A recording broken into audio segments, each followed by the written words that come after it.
Hey everyone, welcome back to another episode of your Daily Guides. Today we're talking about Remielle because IGN basically showed off her teased gameplay for Zenless Zone Zero 3.1, and honestly, this is exactly why I've been saying to be careful with your polls right now. Valina is here, she does have value, but Remielle is coming next patch, and from what we've seen so far, she looks like the main character people are going to be talking about going into 3.1. If you're new to the channel, make sure to like, comment, and subscribe, as we do cover most gacha content on this channel, including in-depth guides and walkthroughs for games like Honkai Star Rail, Zenless Zone Zero, and Weathering Waves. With that said, let's get into it. So the big thing with Remielle is that her gameplay already looks extremely fast. She's combo heavy, she moves quickly, and the way her attacks are shown makes it look like she has some kind of technique where she can continue attacking the enemy while other agents are also attacking. Now, I want to be very clear here. We don't fully know how her kit works yet. We don't know her full numbers, her full role, or exactly how her mechanics are going to be described in-game. So I'm not going to sit here and pretend everything is confirmed,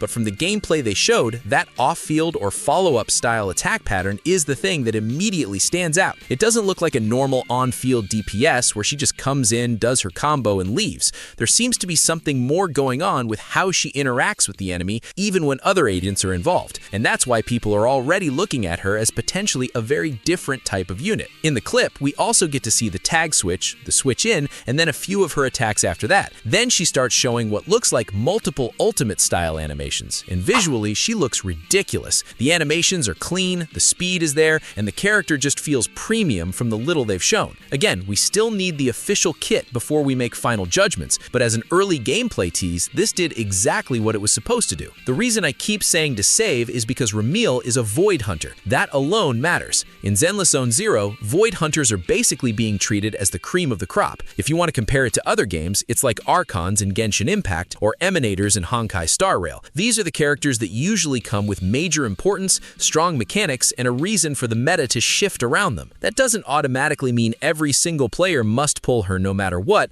but it does mean you should be very careful before spending everything on the banner right before her. If you're seeing this gameplay everywhere on YouTube, TikTok, Twitter, or in the ZZZ community, that's because she's clearly being positioned as one of the major units of the next patch. She's not just some random release people are casually waiting for. She's the next big character. Now, in terms of Valina, we do have confirmation that Remielle synergizes with her. What we don't know yet is the exact level of that synergy. We don't know if Valina is going to be her best-in-slot teammate, if she's just one strong option, or if Remielle still performs perfectly fine without her. That's the part players need to be careful with, because confirmed synergy doesn't always mean mandatory synergy. So, if you already pulled Valina, you might actually be in a good spot depending on how Remielle's final kit works. But if you haven't pulled Valina yet, and you're low on resources, I still think waiting is the smarter move. Remielle is coming next patch, and until we know exactly how much Valina improves her, I wouldn't throw away your pulls unless you really like Valina or your account badly needs what she provides. For my own account, I have around 300 pulls ready for her, and I'm aiming for 2 dupes. That's my plan right now. I'm not just trying to get one copy and move on, because with a character like this, I'd rather invest vertically and make the unit I really care about stronger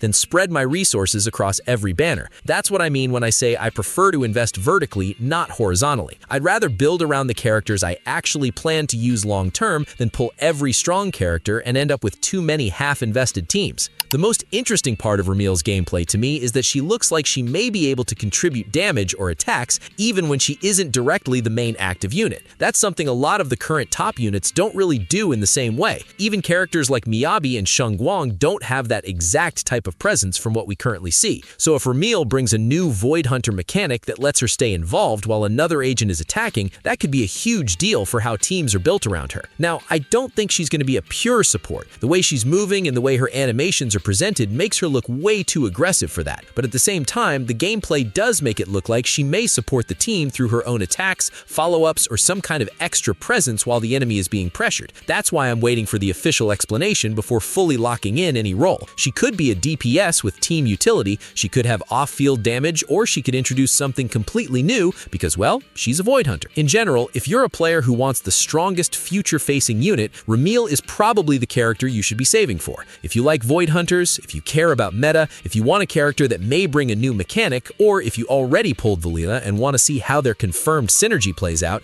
then Remielle should be very high on your list. If you're a casual player, the decision is a bit different. If you love Valina's design and gameplay and you're not worried about future banners, then pull who you like. But if you're free to free-to-play or low spender and you don't have enough resources to guarantee Remielle after pulling Valina, I'd personally wait. We're too close to 3.1 now, and Remielle looks too important to risk missing unless Valina is genuinely your favorite. So my recommendation is simple. If you're saving for Remielle, keep saving. If you have enough pulls for Valina and Remielle, then you can consider Valina because of the confirmed synergy, but we still need to wait and see how necessary she actually is. If you're choosing between the two, I'm choosing Remielle. For my own account, I'm fully locked in on her, I have the pulls ready, and I'm aiming for dupes because this is the kind of character I'd rather build around properly. But what do you think? Let me know your thoughts in the comments below. If you enjoyed this breakdown and found it helpful, make sure to like and subscribe for more. Thanks for watching, take care, and I'll catch you in the next one. Peace!